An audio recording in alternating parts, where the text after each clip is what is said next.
Welcome to the Gleeful Meeple, a podcast all about board games where strategy meets laughter and every roll of the dice makes you wish you were playing Yahtzee rules. In this episode, we talk about board games based on popular and perhaps unpopular IPs. We jump into a classic tile laying game and hope our farmers find their cities in this week's game of the show, Carcassonne. And you, the Gleeples, get to play along as the hosts get put in the hot seat with this week's game challenge. So connect those roads, surround those abbeys, get some knights in those cities, and employ some thieves. Some toll booth employees. Because we're taking a trip to France, and you don't want to share those fields if you don't have to. Hosts, welcome back to the table. Hi, James. It's Emily. Hi, Dwayne's here. Je m'appelle JK et je suis dans la maison. I don't know. Okay. I don't know what that second... What? This is James, and I don't speak more languages. More languages. Although I'm trying right now. I barely speak one. I've been on a kick right now with Spanish. I was on a 100-plus day streak with Duolingo. Wow. And Not I've a let it go the sponsor. last couple of days. Okay. But I have a goal to Dios mío. maybe try and speak Spanish by the end of the year. I'm trying. Is this the episode where JK just talks in non-English languages? Sí. The whole episode. Emily, could you check the rules? Can we curse in foreign languages on the show? No, we can't. Oh, wow. This is family-friendly in all languages. This is really just one rules, I didn't Dwayne. really see her check the rules, but okay. Oh, merde. Well, I think it's because she wrote the rules. Fair Yeah. enough. They're internalized. They're in my head. Well, guys, guess what? Do you have a riddle or a game have a or riddle. something? Another Let's riddle. go. The tokens never lie, a source of truth by which they must abide. Blue by day and crimson by night, the scales have tilted, a protagonist's delight. They say it takes a village, but the village it will take. Is this Flamecraft? No, it's werewords. No. Oh, that's a great both wrong. guess, though. The scales reminded me of dragons. That's a good guess. Deception, murder in Hong Kong? No. Is I it almost thought that was going to give it away. is it a social deduction game? Or are we on the right Yes, you're on the right track. One Night Werewolf. No. Oh my gosh, is it Blood on the Clock It's Tower? Blood on the Ah! Boo. We should have fine. gotten that. Yeah, all. Yeah, that We was, should have gotten that a lot faster. There's a segment of our listeners right now who are screaming I into their know. listening We devices. There's a large segment. we of just totally took the whole fan service segment and shot it right in Oh the foot. no! I'm almost, guys. Seriously, can we talk about maybe doing a redo? I think the fans might riot. It took us so many times to get that right. Oh my. Okay, fair enough. Night has fallen on the podcast, and we're all dead. Yep. That's right. All of the villagers killed us. In a shocking twist, it wasn't the demon. I want to say this on the out chance that some of our listeners have not played Blood on the Clock Tower. If you are at a convention, there is a good chance that someone is playing that somewhere. Go and find a game. In general, Blood on the Clock Tower players are pretty friendly. There are ways to bring you in the middle of the game. Try this game once. If you don't like social deduction, it might not be your thing, but it's also different from a lot of social deductions. You actually can get, well, not great information. If I don't stop myself, I'm going to go into a deep dive on Blood on the Clock Tower, and we probably don't have time for that today. We'll save that for a future episode, but give it a try. It is a great social deduction game and just a good time in general. It's a great social experience. I've been shocked to see how common that game is now at our events. Like, it's pretty much every night we're going to have a Blood on the Clock Tower group. Yeah. And how passionate people are for playing it. We have seen some people come in that are kind of seeing that Blood on the Clock Tower burnout, where they come in and they go, oh, they're still playing that. I don't care. I mean, if y'all are having fun at events and playing Blood on the Clock Tower, I think we had one event where there were 2 games going on. Yeah. It's bringing people in. They're having fun. It's a great socialization game where people are hanging out, talking, drinking while they're doing so. More power to you, Blood on the Clock Tower. Heck yeah. And if you do happen to be in our area, our group is very welcoming of new players. Yes, absolutely. They'll help you. It can be a little intimidating at first because, like Dwayne was mentioning, this one is different. So there's a little bit of, I wouldn't say rules on the front end, but just more information to internalize before you get going. There's that. But the people that play in our group are very welcoming, so you should give it a shot. Yeah, speaking of like helping people, I tried to help JK in his first game of Blood on the Clock Tower, and he lied to me for 45 minutes straight during the game. So those of you who aren't familiar with the game, there's a role that's called the drunk. And the drunk basically causes a player to get deceptive information. And Emily had a character that, what were you playing? Washerwoman? I can't even remember, but I was supposed to gain knowledge the first night. Yeah. And that was like my only opportunity to gain knowledge from like the storyteller. Yes. And it just so happened that the drunk targeted you on the first night. So while Very Emily unlucky. did get information on the first night, it was all blatantly wrong. wrong. And she went with it, and it was great. Yeah. Yeah.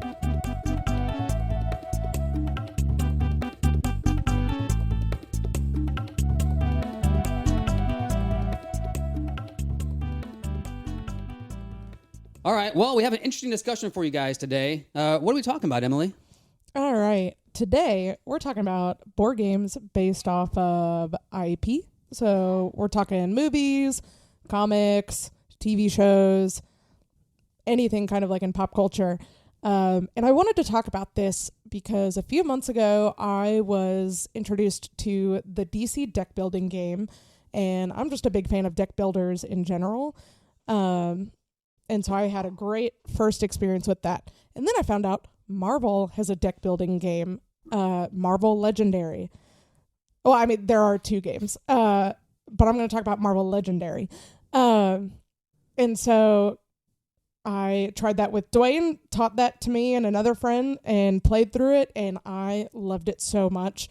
And it's like I'm a little bit biased because I do like Marvel more than DC. And so part of it was I felt like just more drawn to Marvel. I thought it played very thematically well, and I enjoyed that aspect of it a whole lot, whereas like our other friend enjoyed like the DC deck builder game for its game mechanics. And so I've just been thinking about like, okay, what other board games are based on IP and what makes them good or what makes them bad? Have you played Marvel Champions yet? Have you tried the other Marvel game? Yes. We did not finish the game. We tried to do it after a pool day, and we were exhausted and had to quit halfway through. Okay. So I am hoping to get that to the table again eventually.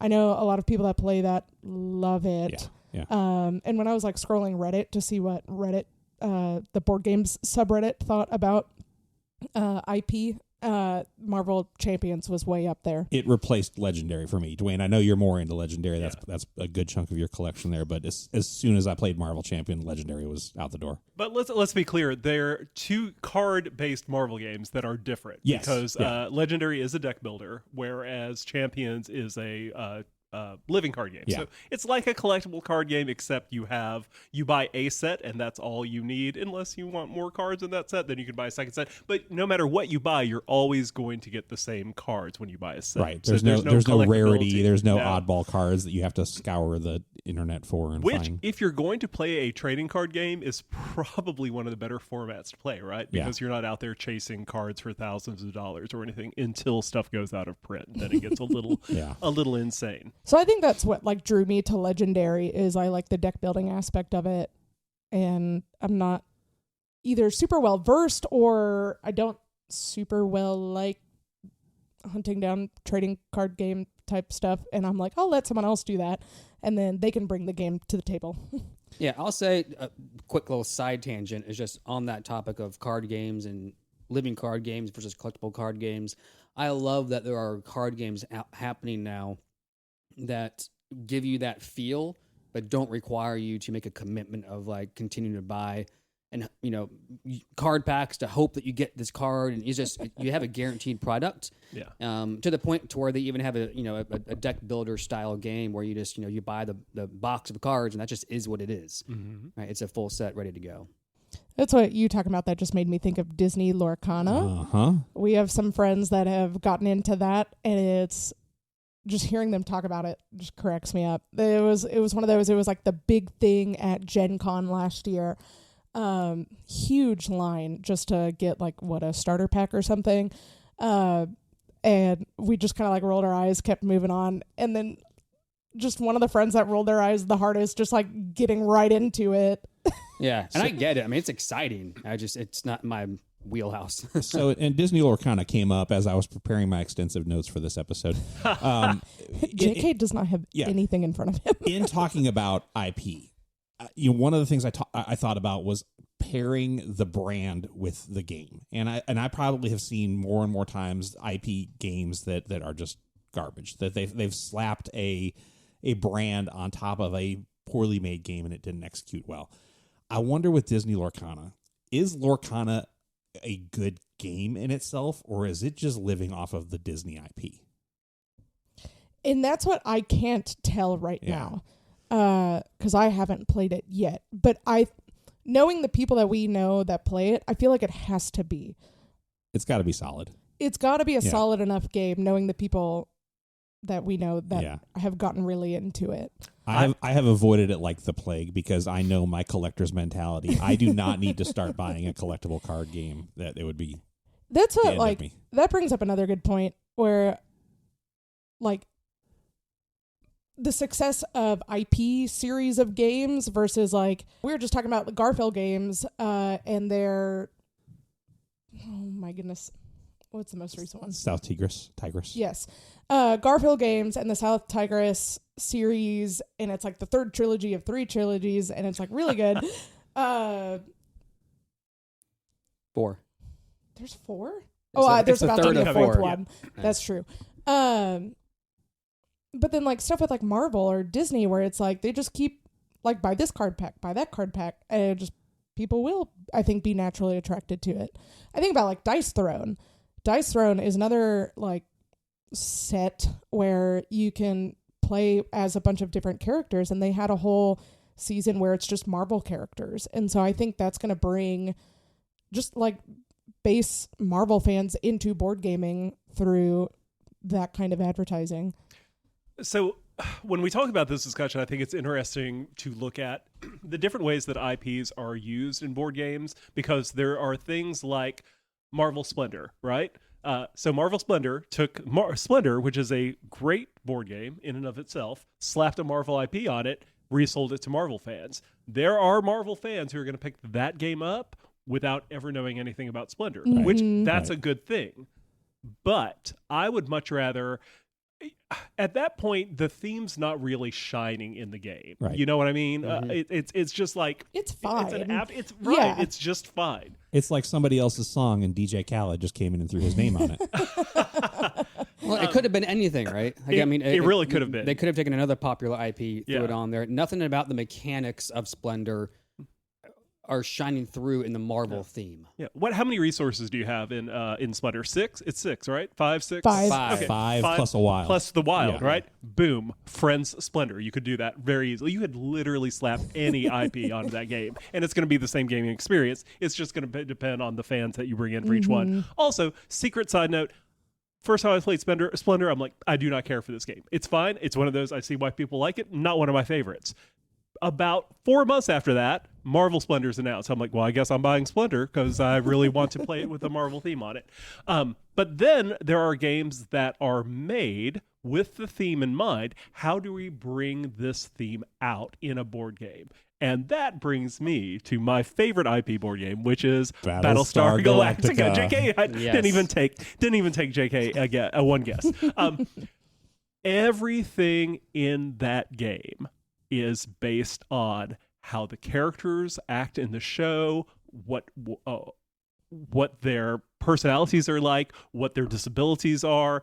It is just so well themed, and I cannot play enough of that game. Even at a 3 or 4 hour playtime, I'm always bringing that game to conventions because that's about the right length of time to play it. And I don't see anything ever taking its place as my favorite IP board game. Well, and I think what's interesting about that game in particular, I only recently saw a handful of episodes of that show. So I have no investment in the show. I've had no interest in the game because of that. Now you've told me what the game consists of. I've watched a couple groups playing it, and it does look fun. But again, I don't have any emotional connection to Battlestar Galactica. Yeah. What I find is interesting is that they've taken that game recently, reskinned it with a non-IP theme on it, and Uncharted, Unfathomable. Did it do well? Well, so they did. So they did put the Arkham theme on it because it's a Fantasy Flight game. My what I have heard is they lost the Battlestar license, as you would do with a show that's not on the air anymore. And so, but Battlestar remains a very popular game. All you have to do is eBay any of the Battlestar, the core game or the expansions, and you will see people still want that game. So Fantasy Flight said, let's strip that, throw another one of our licenses on there, which is Arkham, the Arkham Files, and let's run it like this. Here's my issue with Unfathomable. Plays pretty much like Battlestar does. They decided to set it 20 year-ish prior to where most of the Arkham File games are set, which means when I open that box up, none of my favorite characters were in there. No Jenny Barnes, no Ashcan Pete, because these are this is 20 years in the past. Those characters are kids at this point. I think if they had themed it within the current Arkham timeline, the 20s, I would have loved it a lot better. Well, they did just recently announce, and I didn't look into the details about what this is bringing, but the first expansion for Unfathomable. So I think this is them trying to take that and make it its own game. Yes. Because, right off the bat, like you said, it's pretty much Battlestar. They changed one thing about it. I haven't played it yet, but from what people have told me, there's one thing that they changed in terms of how the rounds are tracked, or it used to be jumping. How the jumping works is different, I think. You can move on both tracks at once. Yeah, there are two different tracks. And also what they did, it's not a one-for-one copy of the Battlestar base game. They actually took some of the mechanics from the Battlestar expansions and put them into the base game. So what I'm curious to see in the expansion is where do they go from here? They've already gotten the best bits, in theory, of Battlestar Galactica. So how do we improve on that? I sold my copy of Unfathomable just because after a few plays, I'm like, if I'm going to play this or Battlestar, I'm going to choose Battlestar 100% of the time. With this expansion coming out, it's given me pause, and I'm like, I have to try this. Well, that's what they want, right? I think that's the whole idea of the expansion, is to finally. I think there's been a bit of a simmer on Unfathomable because it was so similar, but now the new expansion is going to create a new experience that didn't exist before. But I'm with you. I don't have a lot of. In preparing for this episode, I was going through all my IP-based games, and I have 0 to none. I have a few that are public domain IPs, but I mean, I have a couple Marvel games. But other than that, I don't have a lot. But I used to watch Battlestar Galactica when it was airing, and for the first time in the early 2000s, and they released the game actually a couple seasons in. So my group of friends would play Battlestar. We'd watch an episode and then play right afterwards. And we would just do that for weeks and weeks while the show was still airing. So if I had to pick one, it's probably going to be Battlestar for me as well. My favorite IP game, just because I do have that emotional connection to it. And it definitely, I mean, if you want to talk about thematic integration, nothing does it better. I wanted to kind of stay in low gear on this topic until you disclosed that you don't have very many IP games, because I went and looked at my collection and found myself in the same boat. So I've got a decent number of Marvel games. I have one DC game, which is the DC deck building game. And unless you want to consider Cthulhu, Alice in Wonderland, some of the literary game-based I had a couple Alice's games on my list. I found one IP game in my collection, and it's actually on its way out. So. JK, you say that, but I happen to know one title in your collection is like 18 one of your IP titles is Marvel 18 United. boxes. Yeah, Marvel United is a good chunk. And I think I have Marvel United, Marvel Champions, Marvel Remix, Thanos War, or Thanos Rising, Infinity Gauntlet. There's several Marvel games. That's definitely my wheelhouse. But Red Rising is the only IP game that I could find in my collection, and I wasn't really thrilled with it. So why is it on its way out? So the idea behind Red Rising is that it is a card game where you are starting the game with a handful of cards, and you're trying to filter out cards to get cards that are going to benefit you more. You want to end up with the perfect hand. Okay. If you've ever played Fantasy Realms, it's a jazzed up version of Fantasy Realms, and I already have Fantasy Realms. And then on top of Fantasy Realms, I also have Marvel Remix, which was a reskinning of Fantasy Realms. So I don't need the same game 3 times. Okay, I'm glad you said that, because I was just about to take us into what makes an IP game bad, or like what are some examples.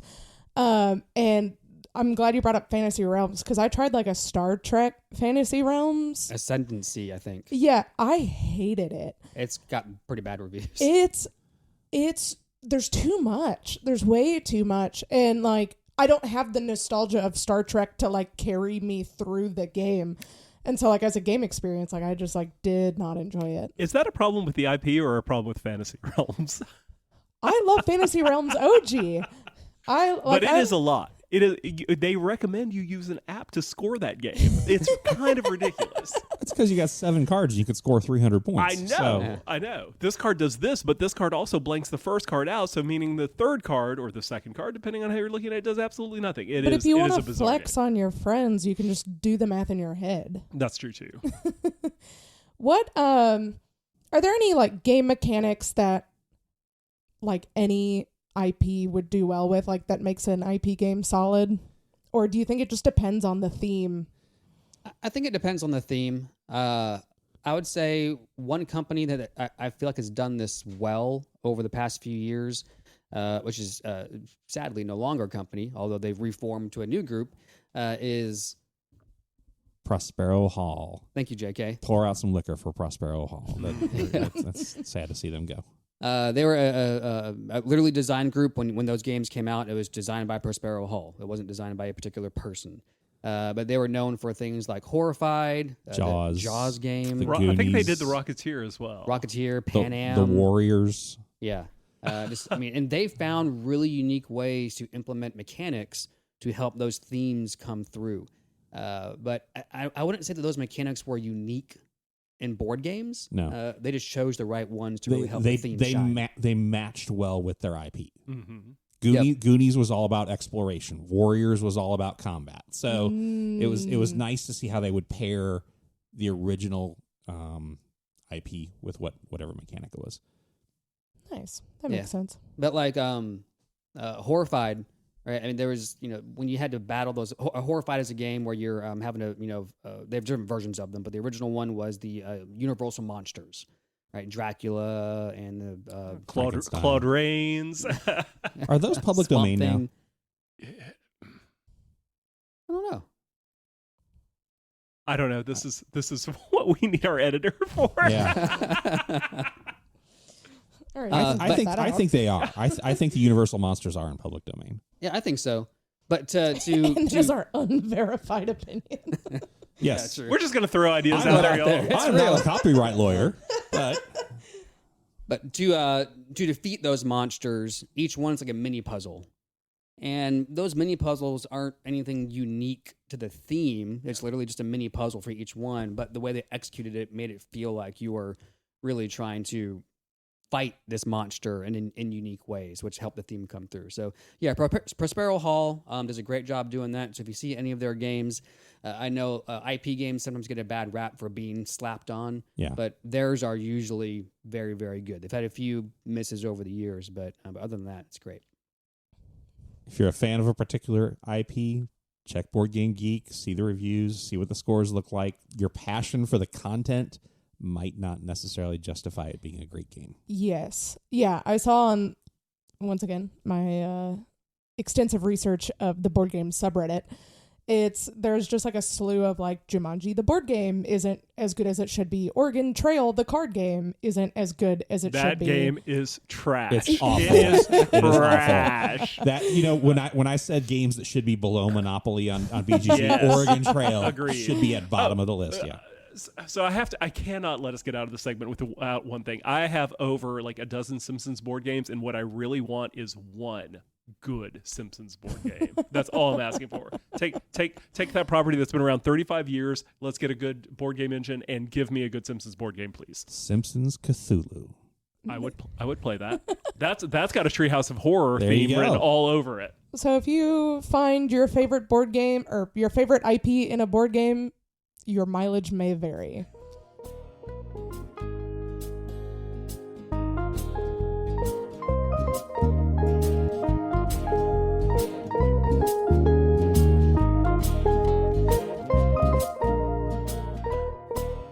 All right, listeners, this game of the show is Carcassonne. Oui, oui. Is that why we had French at the beginning of the Oui. episode? Oh my gosh, I'm finally putting Welcome it to the together. show, Dwayne. Thank you, James. Carcassonne is published by Z-Man Games, at least in the most current iteration. It is designed by Klaus Jürgen Reed, and the artist is Marcel Grober. Carcassonne was originally released in 2000. Oh my gosh, it's 24 years old, y'all. That's It's an old amazing. game. Coming up on its quarter of century. It plays 2 to 5 players, but it's at its most gleeful with 2 players. JK, walk us through Carcassonne. Carcassonne is a tile-laying game, and players in turn will take a tile off of the top of the stack of their choice, adding it to the board. What's on those tiles determines their next move. So you may have a portion of a city. If you have a city portion, you can take one of your 7 meeples and add them to the city where they become a knight. If it's a road, you can add them to the road where they become a robber. If it's an abbey, you can add them to that where they become a monk. Or if it's just an open field, you can claim that as a farmer. Your goal throughout the game is to see the completion of those cities, roads, and surrounding areas around the abbey so that you get those players back and can reassign them elsewhere. Farmers pose an interesting challenge in that once you play them out, they're out for the rest of the game. You don't get them back. However, that can lead to some substantial end-game bonuses if you plan right. The goal of Carcassonne is to complete your cities, complete your roads, and surround your abbeys to maximize the points. If you fail to do so, you still will receive partial credit at the end of the game when points are tallied. And, mon Dieu, that's Carcassonne. Thanks, JK. Nicely done. All right, guys. So Carcassonne is a game we had all played previously. JK brought it to the table for his Nova Luna win. Give me your rundown. What's your immediate thoughts on Carcassonne? So I had played it before, so this was my second playthrough. I think I finally got it at the conclusion of our playthrough. It is something like the points still kind of evade me, and I just really appreciate someone just tabulating my score for me. It's very nice. Thank you, JK. Gotcha. You're welcome. But there was like a moment in our game where I completed a city that Dwayne and I were both in, and I was like, oh yeah, I'm just doing this, like we're working together to get this city done and we're going to get points. And then I realized I had just given Dwayne 16 points. And I was like, oh, that's a bummer. I really appreciated those 16 points. One of the challenges with placement when you're putting a worker out is that if someone already has, say, a knight in a city or someone on a road and you join that road, you can't place your character on a road that's already been claimed or a city that's already been claimed. So part of the strategy with Carcassonne, if you want to do something like that, is to build a section of road several spaces away, putting your guy on that one that's unconnected to the original road, and then eventually connecting them where you can share the points with the other person that's on the road. The catch is, if they manage to do the same thing and get an additional person on the road, you're shut out. People that have the majority on a road or in a city are going to claim the points. Yeah, but ties are friendly. So if you end up with the same, you both, get the full points out of that. Yeah, and that's where I messed up. I feel like this is this has happened with every game of the show. I just I hear 75% of a sentence in a rule, and I'm like, that's it. We got it. I'm good. Yeah, Emily, my wife, does not enjoy playing this with me because it's one of those games where you can kind of just focus on building out your own little section of the map, and you got your cities and your roads, and then someone swoops in through that strategy, JK, and hops into your city or hops on your road, and you're like, just go do your own thing. Stay away from my area. Why do you got to come over here? And it can be challenging that way because it feels like you're playing a pleasant game. Because when you're super pleasant. it's very Tile pleasant. laying. It's very serene. Very serene. It is nice very art. serene. Yeah.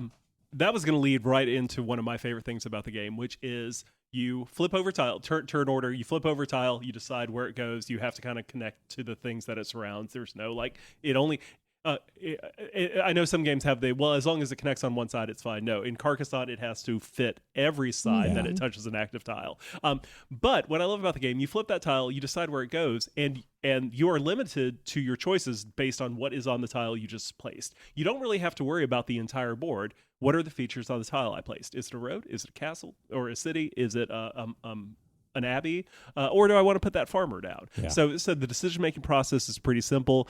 James had a great point, and he said to, when we were playing, hey, flip over that tile. And that gave us all a little like negotiation, like, oh, hey, if you put it here, that happens to benefit me, you'll get a few extra points off of it. So I really love playing that way. And the other small modification we made to our game, which I'm a big fan of, is drawing your tile as soon as you finish your turn. And that way you can sort of be looking around the board for where that tile might fit, reducing that play time a little bit in between turns. I find this an interesting game design in that you are limited. You draw a tile and you are stuck with that tile. And I wonder if, back in 2000 when they were playtesting this game, if they ever considered draw multiple tiles and then you play the one that you want to play. How much that would draw change two, the discard game. one. Yeah. That's interesting. I don't know. I feel like the limited choice makes this game much more interesting. Well, and I mean, really, at the beginning of the game, as you're building it out, there aren't a ton of options. But once you get some tiles out there, even with one tile, you generally have quite a few placement options. So you have choices, even though you just have that one tile. They're not always good choices, which is where I found myself last game. I wonder what the breakdown of features is on the tiles. Because I felt like Dwayne drew a ton of roads. I got a road almost every time. Where it was like just a road, or like a road in a city, or just a road. Dwayne also drew a tile early in the game that allowed him to place a farmer on maybe his fourth turn of the game. Yeah, that was a big move. That's a critical move in the game. Yeah. Well, and we were playing with the river expansion, and the river does lend itself to early farmer placement, the way it wraps around the board. But you also have to watch what I was looking for before I placed that first farmer was where the road tile. Are you going to get cut off by the roads? Yeah, right away? yeah. And I think it was about the fourth tile before the first road showed up. Yeah. And that was like, I'm down a meeple the entire game, but those could really lead to some good points for me. And so I took that chance. And I think it did. Yeah, you stole my strategy. That's usually my game, is to early farmer on the river. Yeah, it's a pretty solid move for the river expansion. That's all. Like, I think my risk averseness kept me from. I didn't place a single farmer. One, because I kind of also forgot how that scoring works. I sound like such a horrible board gamer. But it was like, I feel like that scarcity mindset just made me nervous. And so there was one where it's like I completed a circle, like a road circle out of 4 tiles. Yeah. And I was like, okay, good. I got some points and I get my meeple back. Time to keep going. One of the ways you can get burned in the game too is if you're putting out too many meeples into too many different situations and they're not finalizing that scoring, you may find yourself with a great tile that comes off the top of your deck and you don't have a meeple to score it. Right. So because it's like, as you see the tile piles dwindling. The tile Tile I know, piles. that was very satisfying. As you see them dwindling, that's where you can kind of go for that like riskier strategy, just so you can at least get some partial points at the end of the game. But it's early on, it's just you gotta hope that you can like complete a feature so you can get a meeple back. Yeah. Yes. Early in the game, I think you guys were complimenting me for a farmer move where I placed him down. I said, yeah, I'm already at 6 points for this guy because there's 2 completed cities right next to it.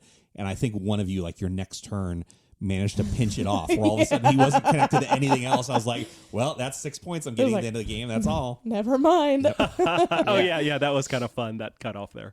And I was kind of banking on a farmer strategy, which in my mind, because I never got a reaction out of you, Dwayne, I felt like you never knew we were sharing the same field. I did not know that we were sharing the same. It was a big field. So yes. one of the fun things, one of the opportunistic things you can do with fields is that sometimes these fields, these areas that are technically connected, span the entire length and width of the map that you've created. Yeah, they can take up quite a big chunk of the map. So you can put a farmer down way over here, and someone who put a farmer down way over there on the other side of the map doesn't realize you're actually sharing it. You're on the same field. They assume that they can't be. And I was so excited that I didn't think you knew we were sharing it. Let me ask you, do you remember who connected our fields to let it be shared? Oh, I did on purpose. Okay. Yeah. I didn't know if that was something that I hadn't noticed and helped you achieve that goal. No, and Yay. I was one tile away from doing what JK was talking about, which I had another meeple that was disconnected, and I needed one more tile to add it into that field, which would have given me a majority and some more points, but I never got it done. But you can be sneaky that way in this game, which is very satisfying as a player. Scoring the fields gets you 3 points for every completed city that exists on a field that your farmer is sitting in. Based on the most current farming scoring. Yeah. There are 3 different versions of farm scoring in Carcassonne over the years. We were playing by the most recent farm scoring rules. And farmers' fields can be divided by roads, by rivers, by cities. There's lots of things that can block them off, but you can have a pretty open, winding field that manages to connect to multiple places through the board. So I did come to the table with what I feel like sometimes my complaints are not like, I know it's just me being whiny. I think I have a valid complaint on Carcassonne. And that is, at the end of the game, you receive 1 point for every tile, for every road tile for your robbers. You receive 1 point for every tile in your abbey with your monk, which is full points. That's how many points I would get if I completed that in the game. For the city, you score 1 point per tile. It is half of the basic score. And is that just like the risk of going for cities? You realize, I'm curious why they made that choice, that everything else would score the way it should score except for cities. It's because historically you're going for a completely walled city, and any break in that city is just creating flaws that your society will never recover from. City. Okay. It's weak, so therefore you're penalized heavily. But I think, yeah, that is half is a lot on a city. The other thing, and this isn't so much with the game as it is with Board Game Geek's rating system, Carcassonne best at 2 players. Yeah, I don't get doesn't feel right. That's when you said that, I was genuinely surprised. Yeah, because it's too much of a well, I'm just going to glom onto that. Yeah, I'm going to glom onto your city and we'll score even points. Whereas you put that third player in there, now you've got something. It just balances the game so much better with a third player. So I was shocked when I found that. I would stat. definitely say in this case, a menage a trois is better. And I actually, it was the first time I ever went in and like voted for a player count on BGG, because I'm like, no, I a lot of times I'm like, yeah, this is fine at this many players, but for Carcassonne, I'm like 3 players is very good, and this needs to be recommended. Yeah, I think 2 player would just feel too tit for tat, right? And just you never really get to go and explore different strategies separate from what's going on. When you have 3 or 4 people, like we were saying, it's just the board starts to expand, and there's usually multiple options for you, so you can just try something. And I think with 2 people, you're able to limit player interaction, where it's like, I'm going to go do my roads and cities over there. Well, it depends on the play style of the players, it depends on the 2 players. Yeah. Because my play style is glom onto everything that other players are doing. And like, if you and I are sharing points, and James and I are sharing points, and JK and I are sharing points, that's a lot of points for Dwayne. You know what I mean? Yeah. Oh, I could totally see a 2-player game where both players just splinter off and do their own thing for the entire game and never interact. And if that's the experience those 2 people want, and I mean, it's just satisfying to build out your roads and your cities and see how much you can do, then that's probably a perfectly fair and legitimate way to play Carcassonne. Yeah. I just think there's that strategy of trying to, like you were saying, glom on what other people are doing, sneak in on those cities and those fields. I mean, that's where the fun of Carcassonne is for me. Is there any better feeling in Carcassonne than sneaking in on a city, like when somebody has not realized what you're doing, and all of a sudden it's like, yeah, this is ours. Thanks for building our city for me. Yeah. Yeah. No, that's what, like, when I say I got it at the end of the game, that's what I got. I was like, oh, I was playing this all strategically not good. But I found this a delightful experience at 4 players. And Carcassonne is something that's been coming off my shelf a little more often recently. And when I play it, I think, yes, this deserves to hit the table. It is still a solid game. It has aged like a fine French wine. So, any other comments? I think it's time to rate our game. All right. Okay, Dwayne kicked us off. You are at a... I'm going to keep Carcassonne. I'm going to keep it to play. All right, Dwayne's keeping it to play. JK? I have nothing bad to say about Carcassonne.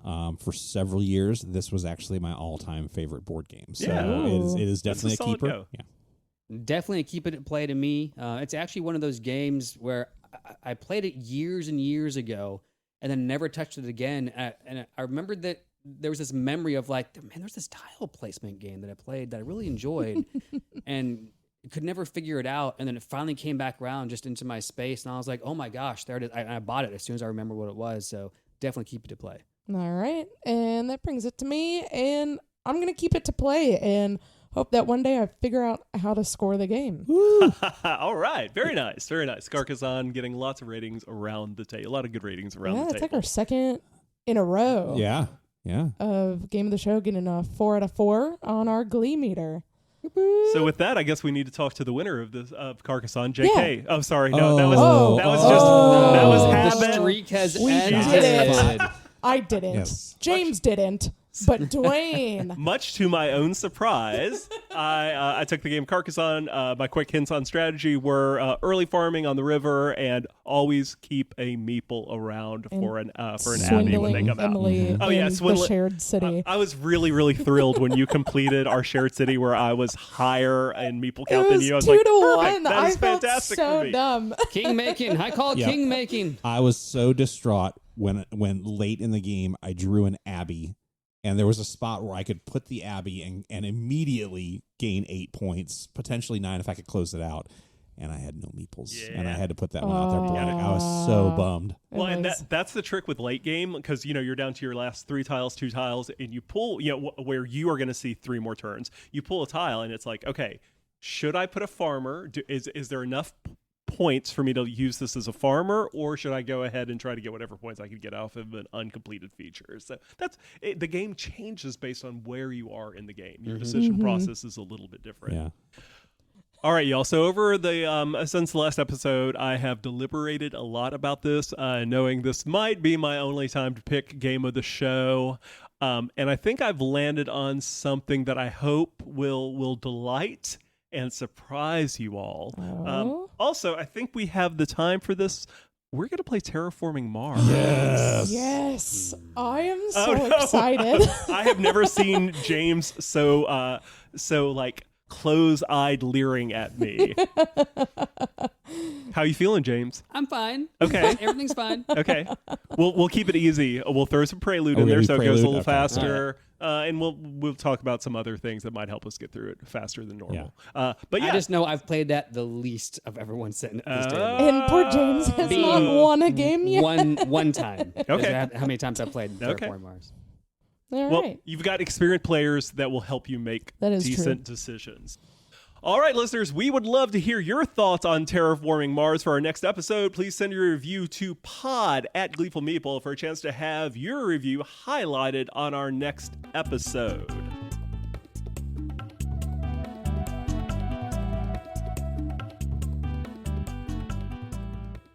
So, I think we have talked about enough about games that it's time to play a game on air. No, not a board game, a game about board games.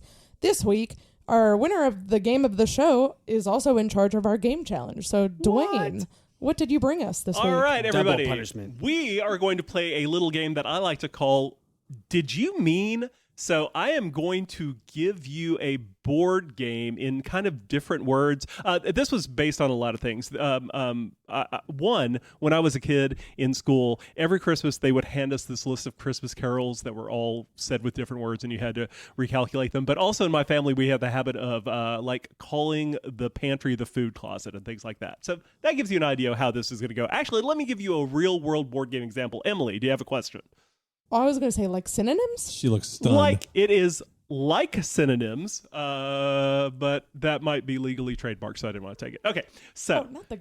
Okay, never mind. Continue. All right, so like, for like instance. the German word for birth control is anti-baby pillen. I can't say. Can someone verify that? Okay, so for instance, and JK, you're going to get this one really quickly because this is something that they've parodied recently in a board game. If this is a board game title, I'm going to say it in a different way.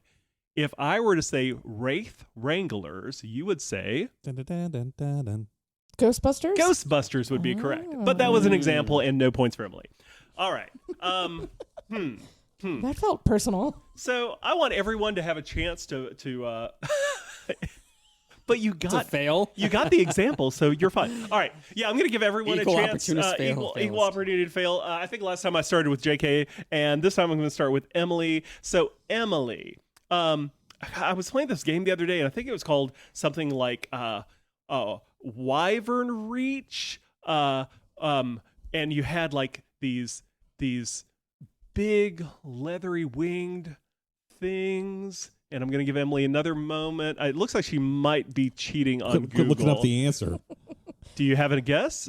Is this one Flamecraft? No. It is not Flamecraft. So since I decided to go backwards around the table, I'm going to go to James next. James, do you have any idea what I might have played? I think it's called a Wyvern Reach. Wormspan. It is Wormspan. That was it. That was it. Man. All right. It's very upsetting. Wormspan. Just going to make a note that that's what that game is really called. All right. Hey, James, speaking of you getting points, it is now your turn. James, playing this game the other day, I think it was called like Eternal Gelatinity. Like it was a worker placement kind of thing. And Eternal Gelatinity. Eternal Gelatinity. Is that a word? It is a word. I'm a bit of a wordsmith myself. Forever. All right. Infinite. Yes, these are good. Gelatity. Gelatity. Forever blob. I don't. Forever blob is not what I was looking for. Jake, hey, you got a guess on this one? I'd really like if you could help me remember this game. Yeah, I'm leaning towards Forever or Infinite, and all I can come up with is Five-Bladed Razor for Gelatity. And Five-bladed razor that's is not not what we were looking for. Emily, you want to try to steal this one? How do you spell gelatity? Sure thing. Yeah. The spelling of gelatity is Gelidity.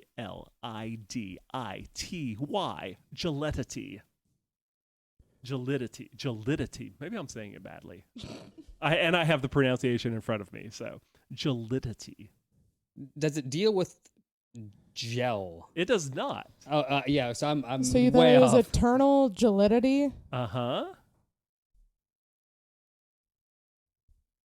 Oh, I'm sorry, your time is up. The answer is endless winter. Yeah. Endless winter. For the is what we're listeners looking out for. there, the quality or condition of being extremely cold or icy. Y'all stay off Google during the game.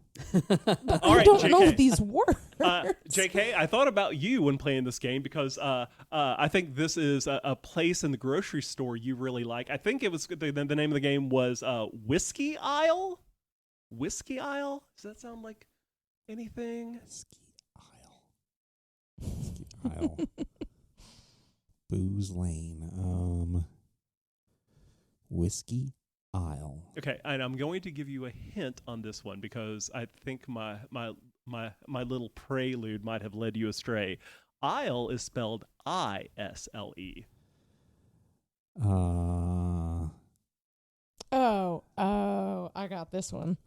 Spirit Island. Spirit Yes. Island. Oh, That's- Emily had the steel primed and ready, but JK took it in time. 1 point, JK. That was good. Emily, I got another one for you. All right. All right. Playing this game, it was pretty fun. I want to say it was called like Wonder Together. Let's see. Kind of like maybe little characters. It was a co-op.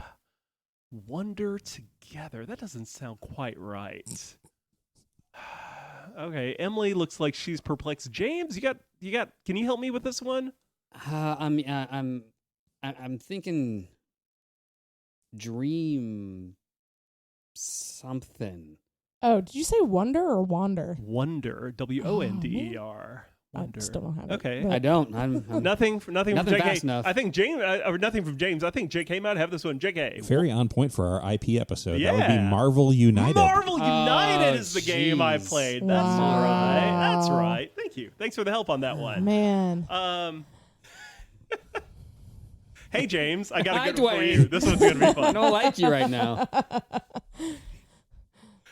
You have the game I want you to help me figure out. I want to say this was called like Louisiana Public Transportation Monarch. Yeah, something to do with Just like so many words. What? yeah. One more time. Yeah, What'd you think it was called again? Louisiana Public Transportation Monarch. Oh, I know you're going with it, but I Okay. cannot bring the game to mind. I'll pass this one over to JK. JK, any help for me on this one? La Bus Tycoon. La Bus Tycoon. No, something- we played La Bus Tycoon the week before Bus. this.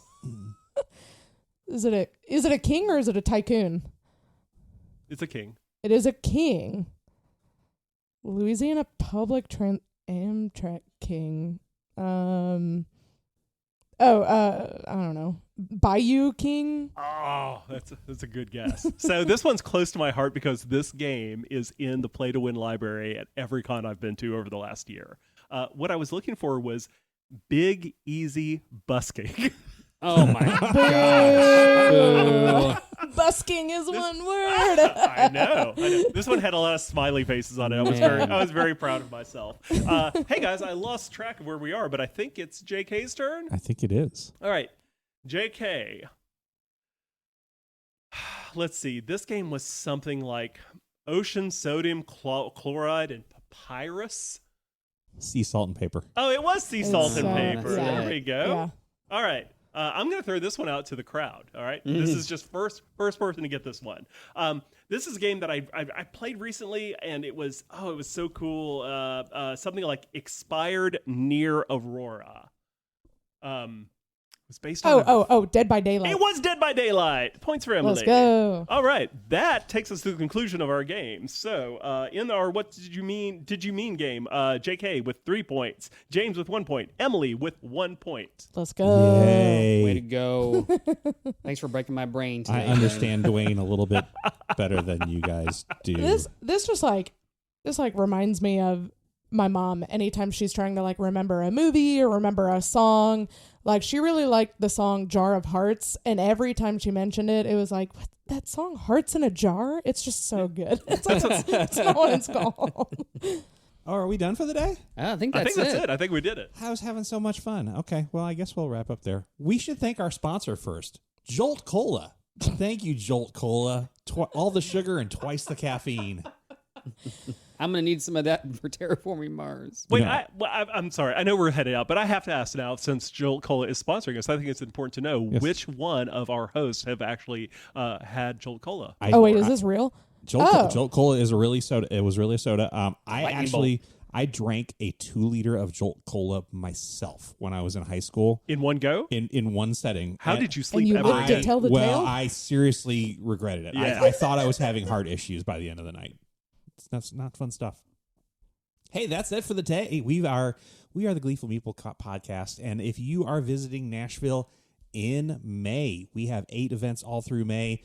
The one we're going to highlight for you today is the Memorial Day picnic. On Memorial Day, please come see us. It's our only outdoor event in May. There will be food, there will be games, there will be lots of fun. It's always a hoot. Come see us. You can find that Memorial Day event that JK was talking about on meetup.com/Gleeful Meeple. You can find us on Instagram at Gleeful Meeple Pod. Now that the host that runs the account is done with her jazz festival season, she will be updating that much more frequently.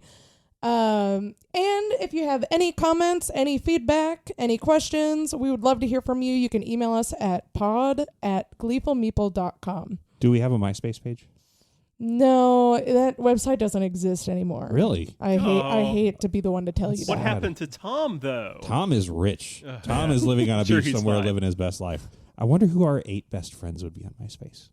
What would your music be for your profile that plays when someone visits for the first time? sad emo music for sure. I mean, you have to go with the era. Well, with that, guys, we are running out of time. Have a great week. Have fun. Play some games. Find your favorite IP. See you next time. Bye. Bye, everybody.